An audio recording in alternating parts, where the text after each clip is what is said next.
The night of the 30th of June, 1944, 2,000 feet above the black waters near Saipan, a Japanese Mitsubishi Betty bomber is finishing a long, uneventful run toward the American beachhead.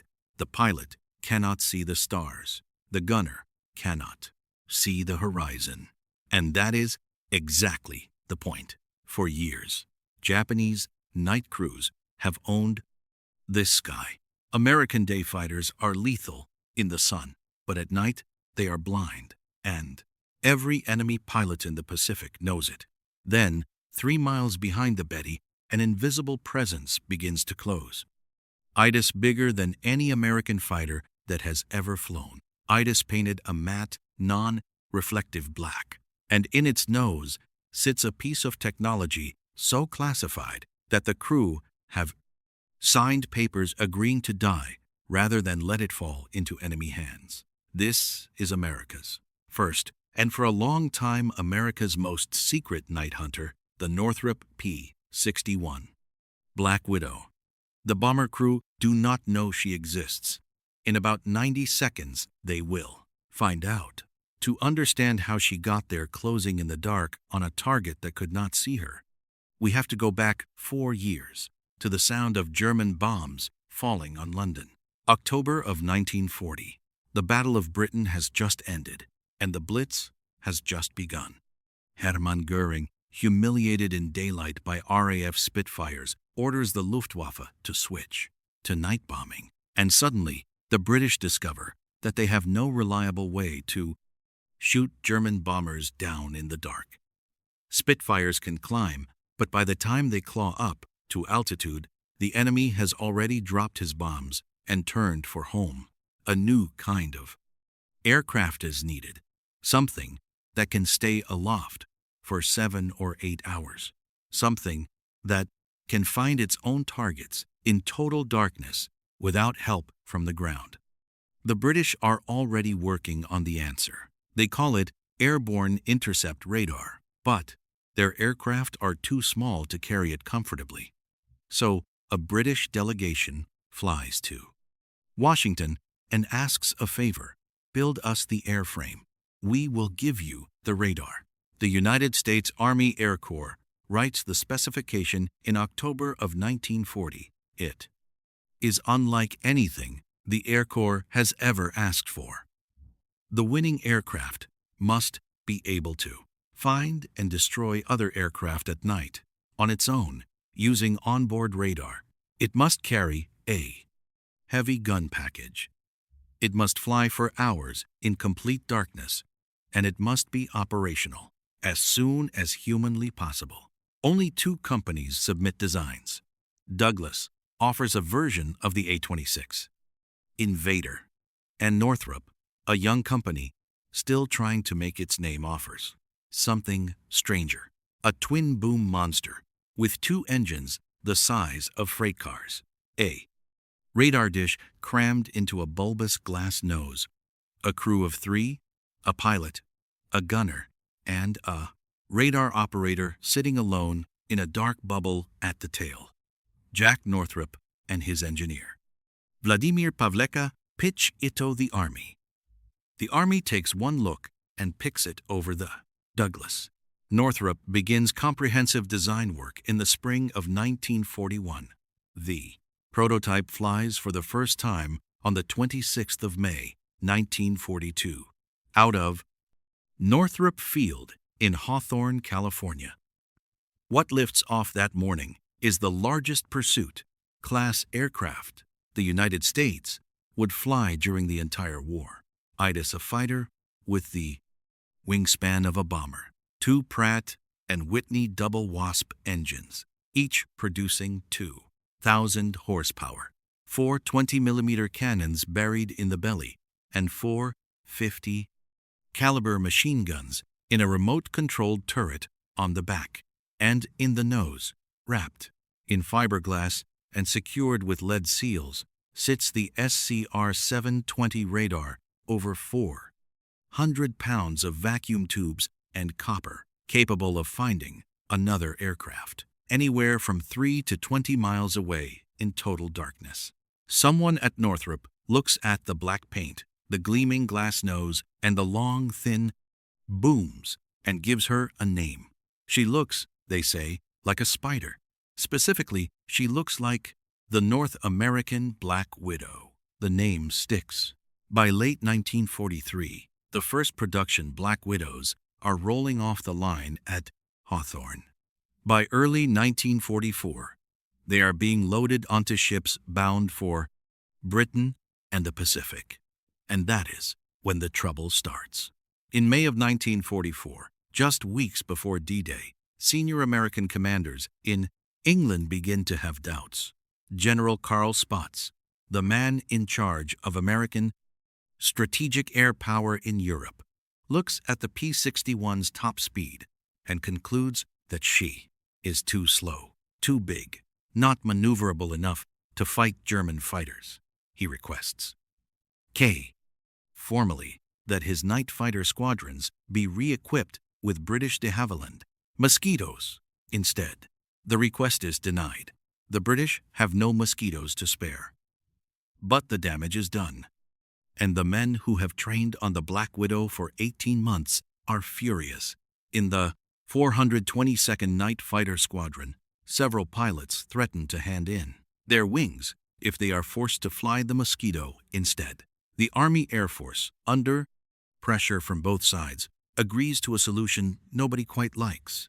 At the end of May of 1944, a Mosquito and a P-61 are lined up on the same runway in Hertfordshire, England. The crews are told to fly the same profile, the same climb, the same night intercept, and American commanders will watch and decide, once and for all, whether the Black Widow deserves to go to war.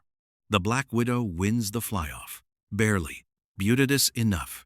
The 422nd and 425th Night Fighter Squadrons keep their Black Widows, and 9 days after the Marines land on Saipan, with the beachhead being pounded every single night by Japanese bombers.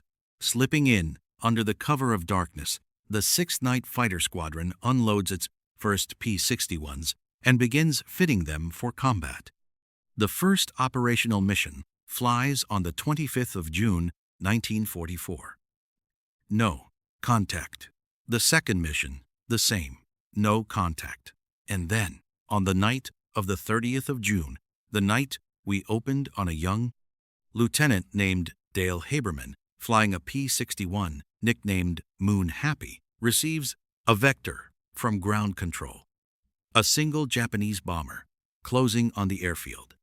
Haberman turns onto the intercept course. Behind him, his radar operator Ray Mooney is bent over, the scope reading off ranges and bearings in a low, calm voice. 3 miles, 2 miles, end quote. Come left more. Haberman still cannot see her.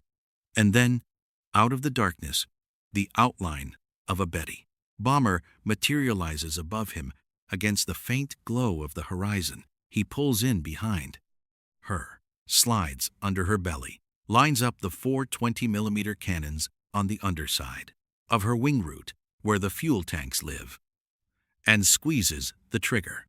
The Betty explodes. She is the first aircraft ever killed by a P-61 Black Widow, and in a decision unique to this aircraft, because neither man could have made the kill alone. Both Haberman and Mooney are credited jointly with the victory. Pilot and radar operator, one shared kill. 2 weeks later, on the 15th of July, on the other side of the world, a lieutenant named Herman Ernstes vectored onto a fast-moving target crossing the English Channel, 350 miles per hour. Too fast for a bomber. It is a German V-1 flying bomb, one of the pilotless cruise missiles Hitler is now launching at London by the hundreds. Ernst dives, catches it, and blows it out of the sky. Over the following weeks, Black Widows in Europe will destroy 18 V-1 buzz bombs before the launch sites are overrun. Something has changed, and the Germans and Japanese have not yet realized what.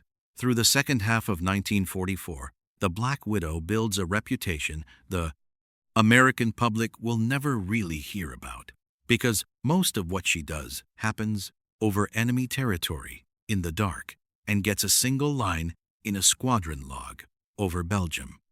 And Germany, she flies deep intruder missions hunting locomotives, strafing truck, convoys, catching Luftwaffe transport planes at low altitude. Over the Pacific, she guards the Boeing B-29 airfields on Saipan and later on Iwo Jima, ambushing the Saipan bombers Japan sends every night to try to disrupt the coming raids on Tokyo. By the end of the war, Black Widow crews will have destroyed 127 enemy aircraft in the air and 18 German buzz bombs. They will have flown, combatant the European theater, the Mediterranean, the Pacific, and the China-Burma-India theater. And the enemy will have learned something the men who designed her already knew. The darkness is no longer a place to hide, but the war is almost over.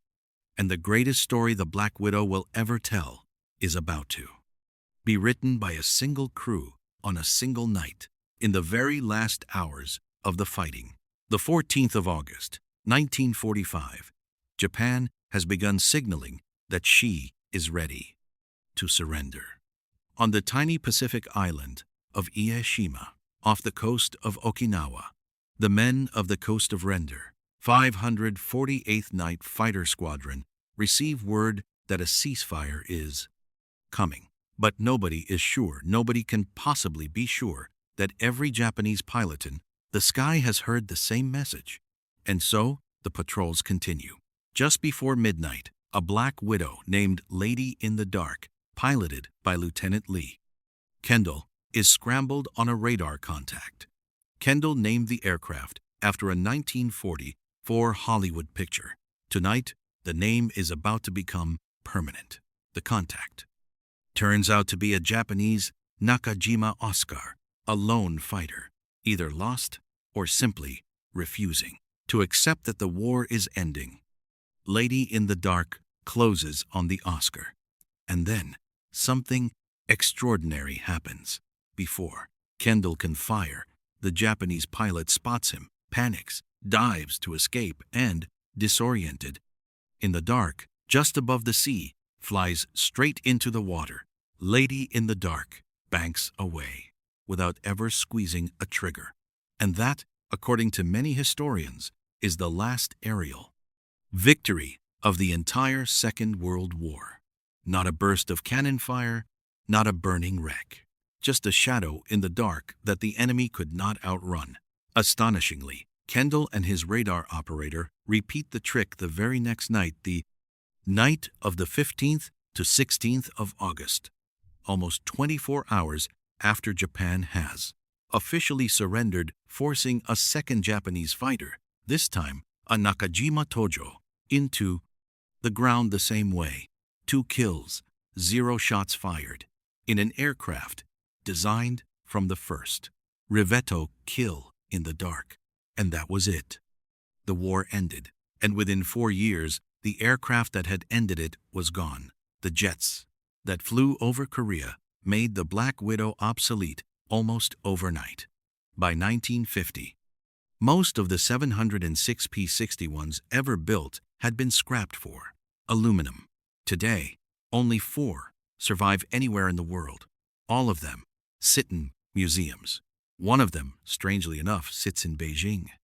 She was America's first aircraft designed from the ground up to kill in the dark. She was the biggest fighter America ever sent to war. She trained the generation of pilots who would go on to invent modern night interception, radar-guided missiles, and all-weather combat. And most people who love World War II aircraft cannot even tell you her name. The Mustang got the parades, the Thunderbolt got the posters, and the Black Widow got the night, and then history quietly forgot her. Some things done in the dark are meant to stay there, but this story was not one of them. So what do you think, was the P-61 truly the finest night fighter of the war? Or was she saved by luck, by radar, and by the fact that her enemies never really got a fair Chance to hit back? Let us know in the comments. And if you believe stories like this deserve to be remembered, hit the like button so YouTube shows this video to more people who care about the forgotten aircraft of the Second World War. Next time, we cross the North Sea. Because while America's widow was learning her trade over the Pacific, a modified German bomber was quietly becoming the most lethal night killer of the entire war. She shot down more Allied heavy bombers than any other Luftwaffe aircraft type, and almost no one today can name her. Subscribe so it lands in your feed. Thanks for watching.